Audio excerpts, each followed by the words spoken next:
Ladies and gentlemen, let me ask you a question. Have you ever experienced silence in a relationship? I'm talking about those moments when communication stops, when the calls don't come, and the texts remain unanswered. It feels like an emotional void, doesn't it? But here's the truth. It's in those moments of silence that the loudest conversations actually happen. You see, when a man and a woman stop contacting each other, it's not just about the absence of words, it's about what the silence represents. And if we're being honest with ourselves, silence isn't the villain here. It's a mirror. The power of space in relationships. Space is not your enemy, it's your teacher. When communication stops, it creates a vacuum. And what fills that vacuum is either fear, resentment, or self-awareness. Many people rush to fill silence because they fear being alone with their thoughts. But sometimes stepping back is the most loving thing you can do for yourself and for them.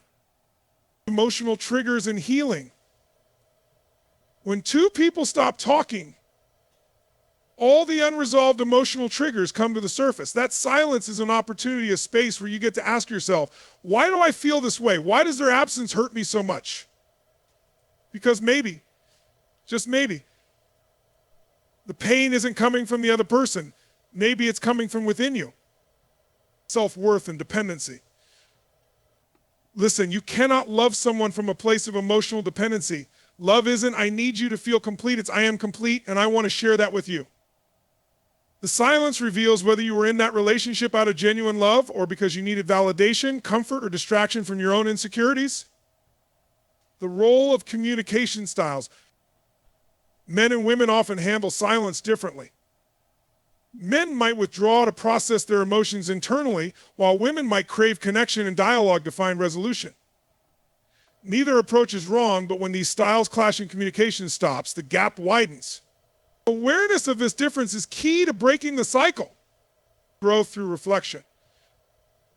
Here's something profound. Silence is not always an ending. It's a pause, and in that pause, you have two choices. You can either use it to reflect, grow, and rebuild, or you can use it to harbor bitterness and blame.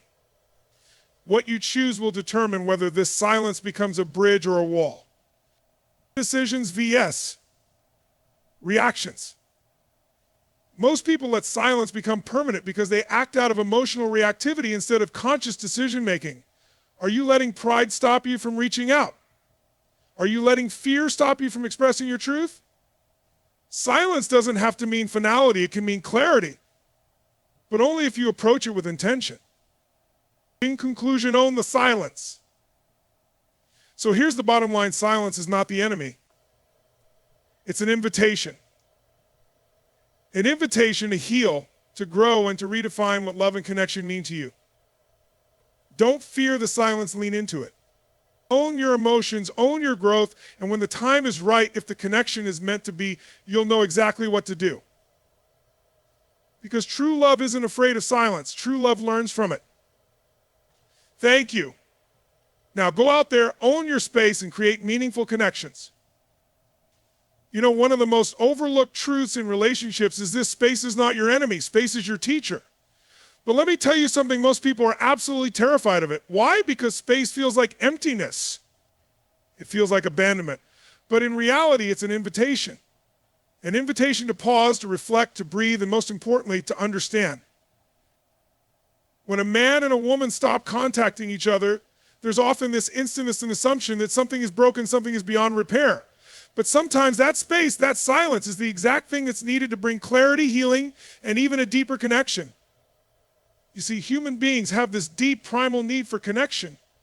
And when that connection is disrupted, our survival brain kicks in. We start asking, why aren't they calling? Did I do something wrong? Are they with someone else? And before we know it, our minds become this chaotic battlefield of assumptions and insecurities.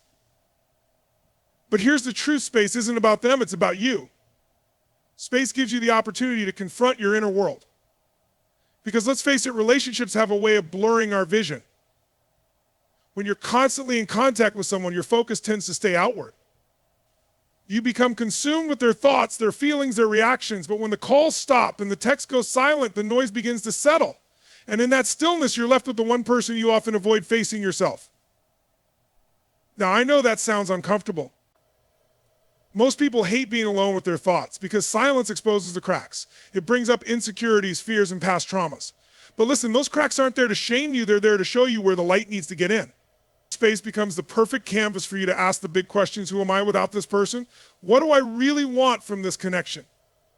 Am I seeking love or am I seeking validation? And here's the kicker. Sometimes the answers to those questions can change everything. You might realize that the relationship was built on a shaky foundation, or you might realize that the connection was genuine but was being sabotaged by miscommunication or emotional baggage. Either way, space gives you the gift of perspective. Let me share something powerful with you. People often mistake space for indifference. They think if they really cared about me, they'd reach out. They'd fight for me, but love isn't always about constant closeness. Sometimes love is about trust, trusting that space can serve a purpose, trusting that silence doesn't have to mean the end. I've seen so many people rush to fill the silence because they can't handle the discomfort of it. They send long emotional messages. They call repeatedly. They beg for closure, for answers, but what they're really trying to do is escape the discomfort within themselves. You see, when two people are apart, there are two parallel journeys happening. One person might be processing emotions in solitude, while the other might be desperately trying to bridge the gap. But here's the secret: you cannot force someone to close the distance. You cannot force clarity to happen faster than it's meant to. Instead, your responsibility in that space is to focus on yourself. Are you showing up as the best version of you? Are you growing, healing, and reflecting? Because the truth is, if that silence ends and you reconnect without doing the inner work, you're just going to recreate the same patterns and end up in the same cycle of miscommunication and hurt. Space isn't about punishment. It's not about playing games or teaching the other person a lesson. It's about honoring the process. Sometimes two people need time apart to heal individually before they can heal together. And sometimes space reveals that the connection isn't meant to be rekindled at all. But either way, it serves a purpose. So here's what I want you to remember. Don't fear space. Don't rush to fill it with noise, distractions, or temporary fixes. Embrace it. Use it. Because space isn't emptiness, it's an opportunity. An opportunity to grow, to learn, and to gain the kind of clarity that only silence can bring. And when you honor that space, whether the relationship comes back together or not, you win. Because you've grown, you've healed, and you've shown yourself the respect you deserve. Remember this: true love doesn't suffocate, it creates room to breathe. And sometimes the most powerful connections are the ones that survive the silence, not the ones that avoid it. When two people stop communicating, something fascinating happens. It's as if silence becomes a magnifying glass, exposing every emotional trigger, every unresolved wound, and every fear hiding beneath the surface. You see, emotions are powerful. They drive our actions, they shape our perceptions, and most importantly, they reveal the stories we've been telling ourselves about love, connection, and self-worth. And when contact stops, those emotions, they don't just disappear. They amplify. Let me tell you something: silence is not passive, it's active. It's like an emotional amplifier turned up to full volume, and whatever was buried deep within you starts bubbling to the surface. Maybe it's the fear of abandonment, the pain of rejection, or the haunting echo of an old heartbreak. And in that silence, your mind starts running wild. Why aren't they reaching out? Did I do something wrong? Am I not enough? Are they with someone else? You see, the silence isn't just about the other person, it's about what their absence awakens inside you. Most people think the pain they feel during silence is caused by the other person, but the truth is, much of that pain was already there, long before this moment. The other person just acted as a trigger. Their silence didn't create your insecurities, it revealed them. And this, my friends, is where the gold lies. Because the silence creates an opportunity, a rare, often uncomfortable opportunity to face those wounds head on. But here's the challenge: most people don't want to face their emotional wounds. It's easier to blame the other person. It's easier to say, if they would just call, if they would just explain, if they would just care a little more, I wouldn't feel this way. But let me ask you something: is that true? Or would their call, their explanation, and their care just temporarily soothe a wound that's been festering for years? You see, emotional triggers are like alarms going off in your psyche. They're saying, hey, something here needs attention. Something here needs healing. And when two people stop communicating, it's like the volume of those alarms gets turned all the way up. And that's where the real work begins. Because now you're not just dealing with the silence, you're dealing with yourself. Most people run from this stage. They distract themselves with other people, social media, work, or even substances, anything to avoid sitting alone in that silence and asking the hard questions. Why do I feel unworthy of love? Why do I need constant reassurance to feel secure? Why does their silence make me feel invisible? These are not easy questions to ask, but let me tell you something, they are necessary. Because if you don't address these triggers, they will follow you into your next relationship and the next one after that. Now, there's something else that happens in the silence reflection. You start replaying conversations, analyzing words, and second-guessing your actions. This can be helpful, but only if done with intention. Because if you're not careful, this reflection can turn into obsession. You can find yourself trapped in a loop of self-blame and regret. But remember, this growth doesn't come from obsessing over what you could have done differently. It comes from understanding what you can learn from the experience. Healing isn't about finding ways to make the other person act differently. It's about finding ways to make yourself respond differently. Because here's the thing, when someone's silence triggers deep emotional pain in you, it's not always about them. Sometimes it's about that childhood memory of being overlooked, that past relationship where you felt disposable, or that belief you've carried for years that says you're not worthy of consistent love. But this is where the real transformation happens. When you stop running from the discomfort, when you stop numbing the pain, and you sit with it, truly sit with it, you start to heal. And when you heal, silence no longer feels like abandonment. It feels like space. Space to breathe, space to grow, space to let go. Now, I'm not saying this process is easy. In fact, it's one of the hardest things you'll ever do. But it's also one of the most rewarding. Because when you heal those emotional triggers, something incredible happens. You stop needing someone else's presence to feel whole. You stop letting silence control your peace. And you start showing up in your relationships not as someone desperate for validation, but as someone who is whole, secure, and emotionally resilient. So the next time silence shows up in your relationship, don't run from it. Lean into it. Listen to what it's trying to teach you, because sometimes silence isn't there to punish you, it's there to heal you. And if you can sit with that discomfort long enough, you'll come out on the other side stronger, wiser, and more connected to yourself than ever before. And when that happens, whether the relationship is rekindled or not, you'll know one thing for sure: you've grown. And that, my friends, is a victory no silence can ever take away. One of the most profound revelations silence brings in relationships is the question of why we seek connection in the first place. When communication stops and the other person isn't there to provide their presence, their words, or their attention, something deep within us begins to stir.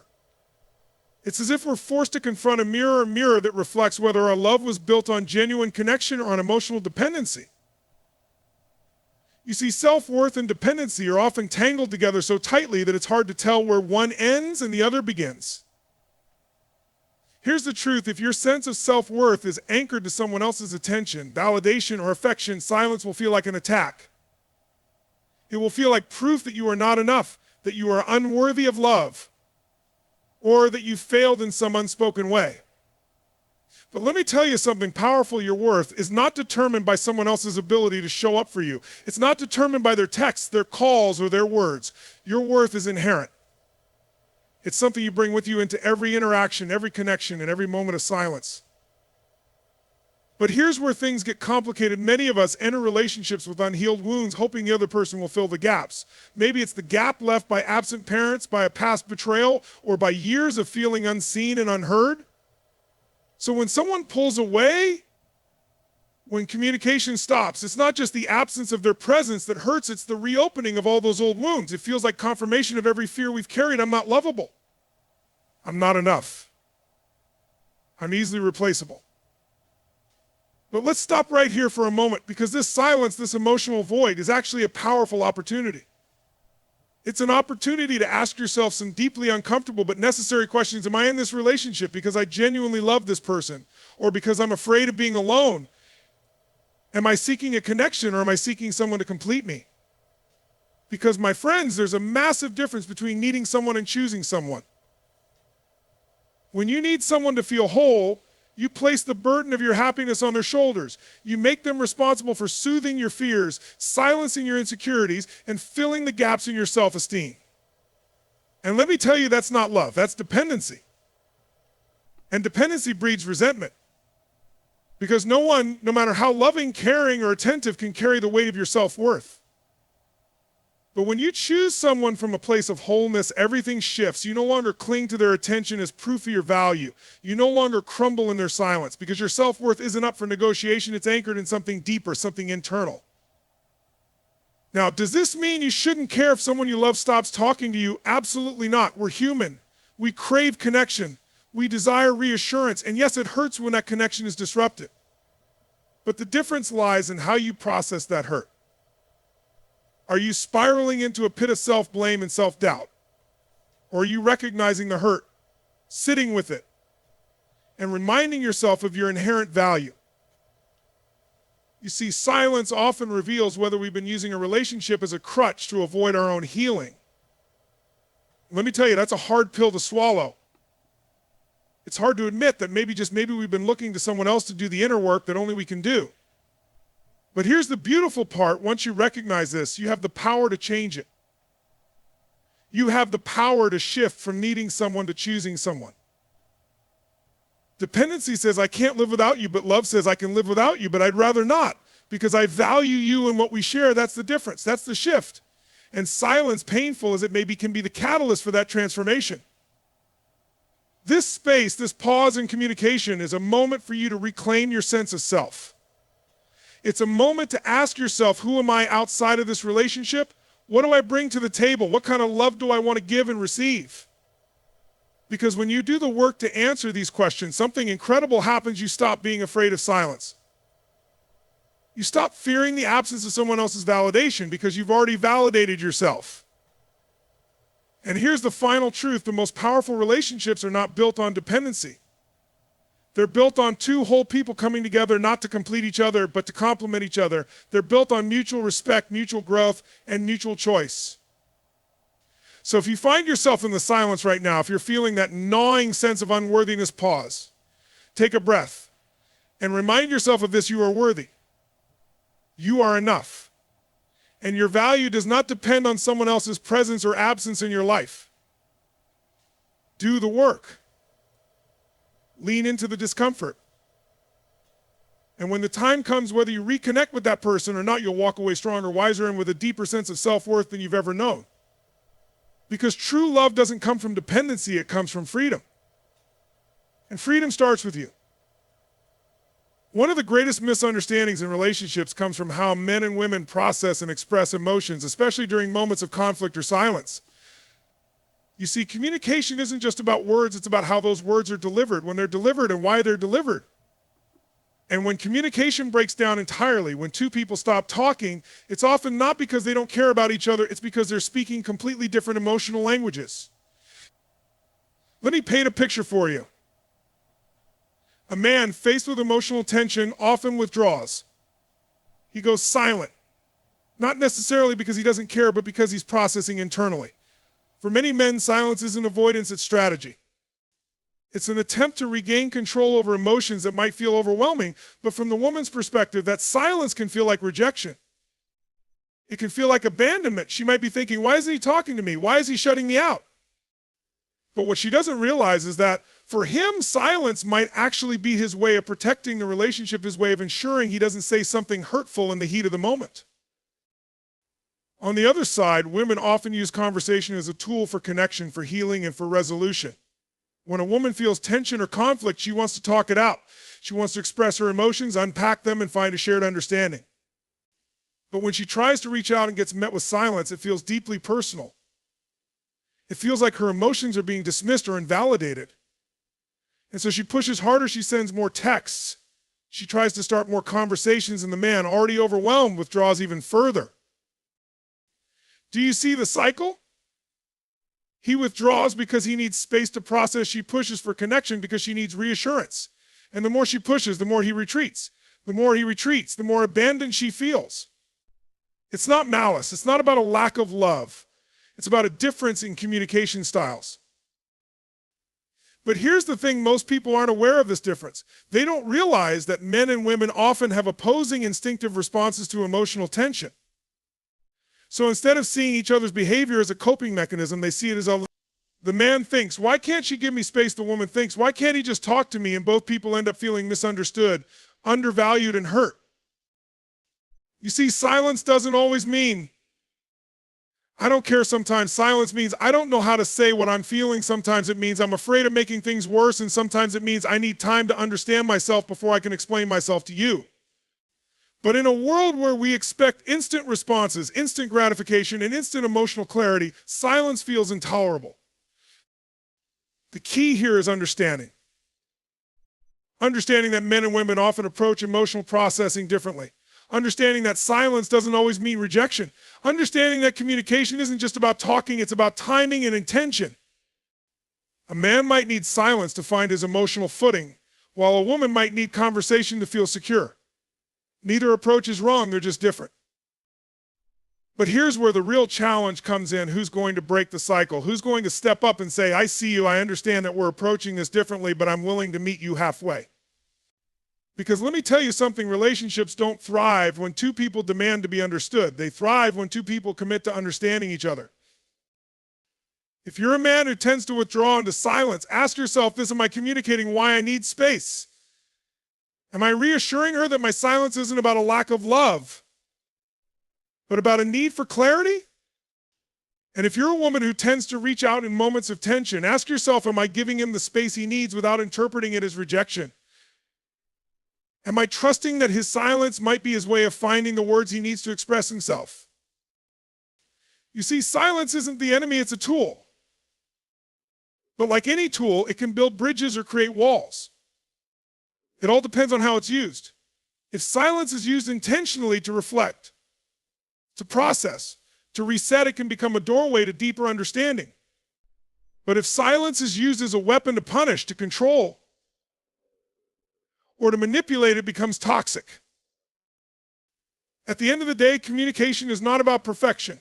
It's about awareness. It's about recognizing your patterns, owning them, and being willing to meet your partner where they are not where you wish they would be. Because when two people commit to understanding each other's communication styles, silence no longer feels like rejection, it feels like a pause. And in that pause, there's room for healing, growth, and reconnection.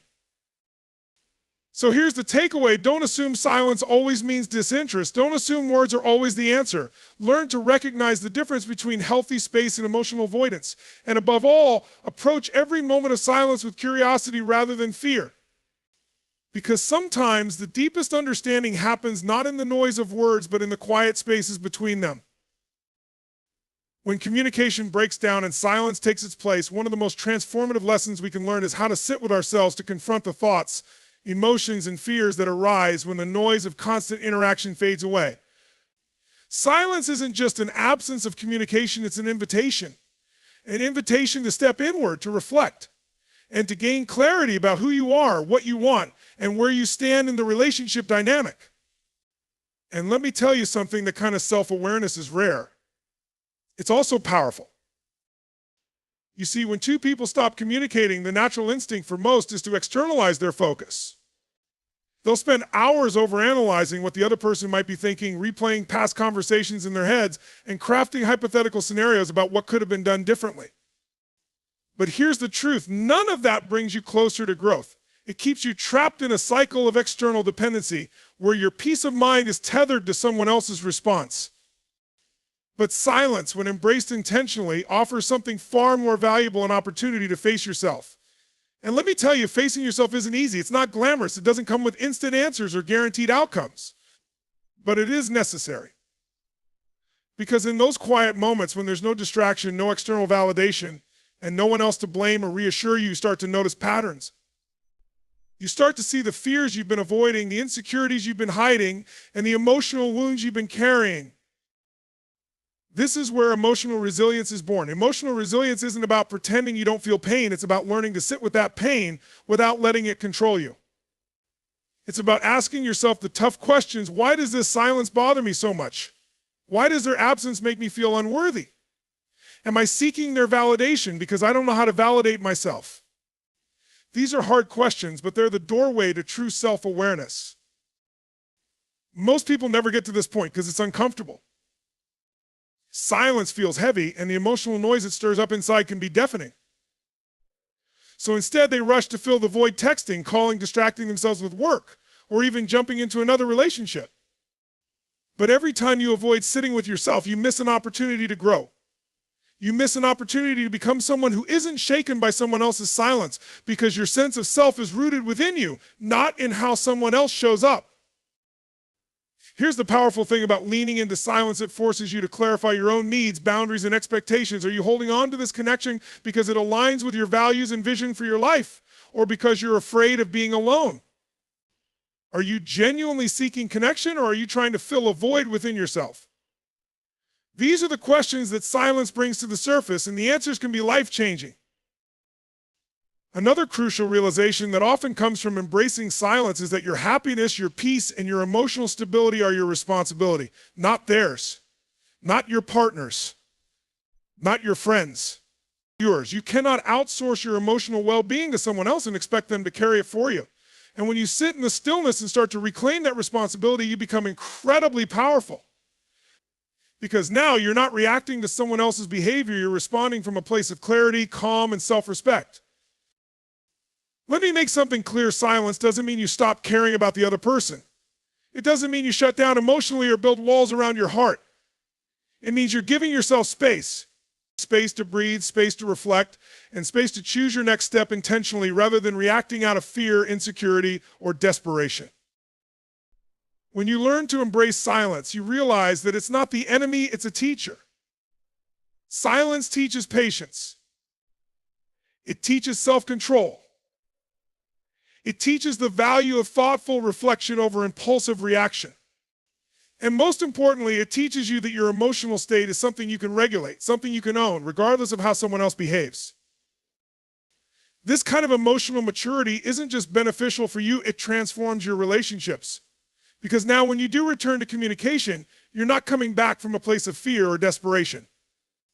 You're coming back from a place of wholeness. You're able to speak clearly about your needs, your feelings, and your boundaries without projecting your insecurities onto the other person. And here's something beautiful: when two emotionally resilient people communicate after a period of silence, the conversation is different. It's not about blame. It's not about proving who is right or wrong. It's about understanding. It's about connection. And it's about moving forward with intention and clarity. So here's the challenge for you: the next time you find yourself in the discomfort of silence, resist the urge to run away from it. Resist the urge to fill it with noise. Instead, lean into it. Sit with it. Ask yourself the hard questions. And most importantly, listen not just to the silence itself, but to what it's trying to teach you. Because when you can sit in silence, when you can find peace within yourself despite the absence of external validation, you become unshakable. You become someone who isn't defined by someone else's presence or absence. And that, my friend, is the foundation of true emotional freedom. When two people stop communicating, whether in a relationship, friendship, or partnership, the silence isn't just an empty space, it's an amplifier. It magnifies the emotions, thoughts, and energy that have been buried beneath the surface. And while most people focus on the absence of words, they often overlook the presence of energy, the unspoken language that continues to flow between two people, even when they aren't speaking. Because here's the truth: energy doesn't lie. Words can be manipulated, actions can be misinterpreted, but the energy two people share, whether it's loving, tense, resentful, or indifferent, speaks louder than anything else. You see, every relationship carries an emotional frequency. When two people are aligned, their energies flow in harmony. Communication feels natural. Understanding feels effortless, and even disagreements are navigated with a sense of mutual respect. But when something disrupts that frequency, whether it's a misunderstanding, hurt feelings, or unaddressed resentment, words might stop, but energy keeps talking. You can feel when someone is emotionally checked out, even if they're physically present. You can feel when someone is holding back, even if they're saying all the right things. This is why silence is so powerful. It strips away the illusion created by words and leaves only the truth of the energy. It's why being in the same room with someone you're at odds with can feel heavy, even if no one says a word. It's why a text that doesn't come feels louder than 1,000 spoken sentences, because in that silence, the energy becomes undeniable. And for many people, that truth is uncomfortable. It's much easier to get lost in surface-level conversations, blame games, or constant distractions than it is to confront the raw, unfiltered energy that silence brings to light. But here's the thing, silence also creates space. And in that space, there's an opportunity to reset the emotional frequency, to recalibrate the energy between two people. Sometimes distance isn't about punishment, it's about perspective. It's about giving both people room to step back, breathe, and reassess not just their words, but their intention. Because intention is everything. You can say all the right things, but if your energy is off, if your intention isn't pure, it will be felt. This is where emotional alignment comes into play. If two people come back together after a period of silence, but their energies are still misaligned, the same patterns will repeat themselves. The same arguments will resurface, the same wounds will be reopened, and the silence will return, this time louder, heavier, and more damaging.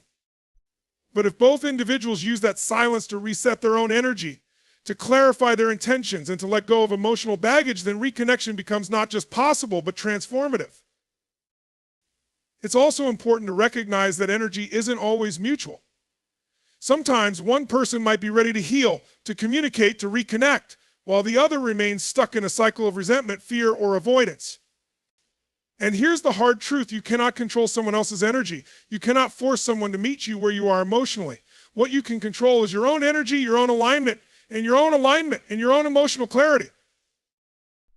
This is why self-awareness is such a critical component of navigating silence. You have to ask yourself, what energy am I bringing into this connection? Am I approaching this situation from a place of love and understanding, or from a place of fear and insecurity? Am I holding on to resentment, or am I allowing myself to let go and move forward? These questions aren't easy, but they're essential. Because the energy you bring into a relationship sets the tone for every interaction, every conversation, and every silence that follows. Sometimes silence is the universe's way of giving you space to shift your energy. It's a pause button, a moment of stillness that allows you to step back and ask yourself, what do I really want here? Do I want resolution, or do I want to be right? Do I want connection, or do I want control? These aren't surface level questions. They're the kind of questions that require you to dig deep, to confront your own shadows, and to take responsibility for the energy you're bringing to the table. And here's something profound: when you align your energy, when you approach communication from a place of clarity, love, and emotional maturity, people feel it, even if they're silent, even if they're distant. Because energy transcends words. It doesn't need explanations, justifications, or proof. It simply is. But aligning your energy doesn't guarantee that the other person will do the same. And that's where acceptance comes in. Sometimes the lesson isn't about fixing the relationship, it's about recognizing when your energy is no longer aligned with someone else's and having the courage to let go with grace. You see, silence isn't just about communication between two people, it's about communication with yourself. It's about asking, am I honoring my energy? Am I staying true to my values? Am I showing up as the best version of myself, regardless of how the other person is showing up? When you approach silence from this perspective, it stops feeling like a punishment and starts feeling like an opportunity. An opportunity to reset, to realign, and to either reconnect with the other person from a place of authenticity, or to move forward with peace and clarity. At the end of the day, relationships are an exchange of energy. And silence? Silence is the space where that energy becomes visible, undeniable, and if you're willing to embrace it, deeply transformative. So don't fear silence. Don't rush to fill it with empty words or surface-level gestures. Lean into it, listen to it, and let it guide you not just back to the other person, but back to yourself. At the core of every meaningful connection lies one undeniable truth: communication isn't just about words, it's about understanding, intention, and emotional alignment. When a man and a woman stop contacting each other, the silence that follows isn't just emptiness, it's a mirror. A mirror that reflects the state of the relationship, the unspoken fears, the unresolved wounds, and most importantly, the space for growth, both individually and together. This silence, when approached with awareness, isn't something to fear or avoid. It's a powerful teacher. It reveals the differences in how men and women process emotions. It exposes communication breakdowns, and it invites both individuals to step back, reflect, and reset. Silence gives us the opportunity to confront ourselves, to sit with our fears, our insecurities, and our patterns, and in doing so, it offers the chance to build emotional resilience, clarity, and a deeper sense of self-awareness. But here's the key: silence isn't inherently good or bad. It's how you use it that matters. It can be a tool for healing, self-reflection, and reconnection, or it can become a weapon of avoidance, punishment, and control. The difference lies in intention. Are you using silence to gain clarity and return to communication with a deeper understanding, or are you using it to create distance and emotional walls? At the same time, energy never lies. Even in silence, the energy between two people speaks volumes. It carries the weight of unspoken words, lingering resentment, and unaddressed feelings. And unless both people are willing to realign their emotional energy to meet each other with intention and vulnerability, words will only ever be surface level fixes for deeper emotional misalignment. In the end, whether silence leads to reconnection or closure, it serves a purpose. It can heal, it can clarify, and it can empower. But only if both individuals are willing to lean into the discomfort, ask themselves the hard questions, and take ownership of their role in the dynamic. So let me leave you with this: silence isn't the enemy, it's an opportunity. An opportunity to listen, to understand, and to grow. Whether that growth happens together or separately, the choice is yours. But one thing is certain: how you navigate silence will define not just your relationships, but your relationship with yourself. So don't fear it, embrace it, and let it guide you toward clarity, connection, and emotional freedom.